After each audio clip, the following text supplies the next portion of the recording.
Bloomberg Audio Studios. Podcasts, radio, news. You're listening to Bloomberg Businessweek with Carol Massar and Tim Stenovec on Bloomberg Radio. Let's talk a little bit about the U.S. economy and specifically the role of Latinos in the U.S. economy. According to this year's US Latino GDP report, they found that the GDP from Latinos hit a record high in 2023, up to $4.1 trillion. That's up from $3.7 trillion in 2022. Needless to say, Latinos are a huge part of the U.S. economy. And I think a lot of people have questions right now about what immigration policies and what deportation policies mean for that number. We've got with us right now Ana Valdez. She's president and CEO of the nonprofit, the Latino Data Collaborative. She joins us this afternoon from Los Angeles. Ana, good to have you with us this afternoon. How would you so much, Emily and Tom. Just describe the how you look at the definition here of Latinos and of how you're measuring the data and their economic impact here? Absolutely. First, let me tell you that this report that I'm going to talk about was done by Arizona State University. We work with the Economic Center there. And so what we found is that after measuring the Latino GDP in the United States, and remember, Tom and Emily, that all these numbers are based on official numbers. And we do that so that the credibility is there, so that there is no way out of it.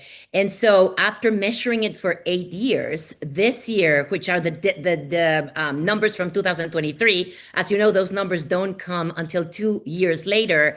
The Latino GDP of in the United States, remember, this is US Latinos, they produced $4 trillion in GDP. And so that you guys, and of course our audience, understand, if Latinos in the US would be an economy by themselves, they would be the 5th largest economy in the world. And these numbers are always surprising when it's the first time you've heard them. Right. Because, of course, there is this, some unfortunate perception that Latinos come to this country and they don't contribute and they are actually working with the system. The truth is that a large part of the GDP of the United States is produced by this cohort. What sectors of the economy are Latinos contributing the most to? So, traditionally, Emily, of course, we see the, manufacturing and, housing and all this, fields, right? The agricultural part and were very important, and they're still very important. What is really interesting of the latest reports in the last 3 years is that the sectors like AI, technology, medicine, and all these different fields where you usually not relate, right? Latinos to the growth are happening. And in the report, you'll see that in the case, for example, of AI, Latinos over-index, Latino businesses over-index in terms of use of AI compared to any others. Ana, I'm wondering about what this impact could be on the economy, because if we think about mass deportation, the images that we're seeing play out right now, what we're seeing happen in cities and around the U.S. right now, how does this affect workforce growth in the U.S.? Because Latinos have been the main force behind workforce growth in recent years. And even though a large portion, the majority of Latinos in the U.S. are U.S. born now, I think this could still have an effect. This has tremendous effects. And Tom, not only because of the actual happenings, but also because of the perception, right? People, as you've seen, people that have been here legally, people that are citizens, are sometimes just generalized within this almost cohort profiling, right? Of, deportations, very, very focused on the Latino community. And you asked me, how does this affect?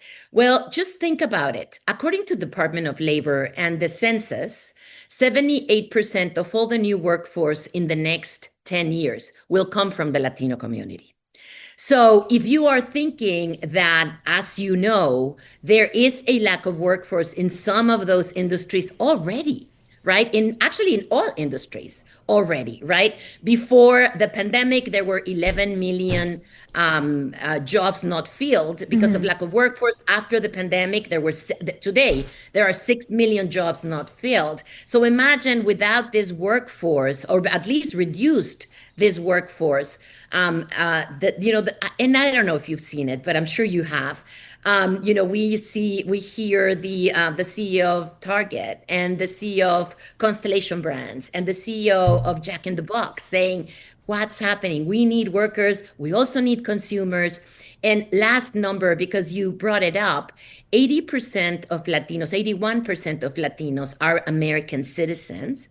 9% are here with documents, which means green card and work permits and student permits. And only 9% of Latinos are undocumented. But still, the way things are going, this deportation movement is not limited to undocumented people. Well, let's talk about the job market before we let you go.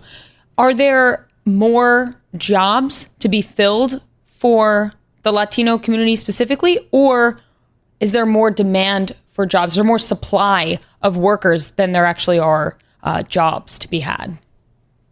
Again, we go back to the numbers of Department of Labor, right? And of course, we've heard the industry, the dairy industry, and of course, the agricultural farmers, right? Movements, the meat packing. But also as you know, we're bringing engineers from other places, right?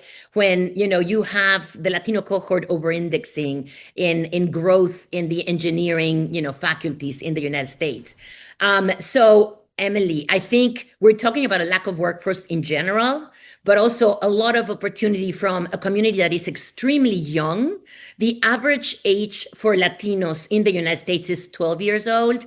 The average age of non-Latinos is 58 years old. Oh, wow. So imagine how that's going to look in 6 years if the average age is 12. And another number that will be shocking is 30% of all births, according to the census, are Latino. It's a fascinating demographic story. It's one we're going to continue to follow. Anna, thanks for taking your time and for your patience this afternoon as we covered so much breaking news. Anna Valdez, President and CEO of the nonprofit, the Latino Donor Collaborative.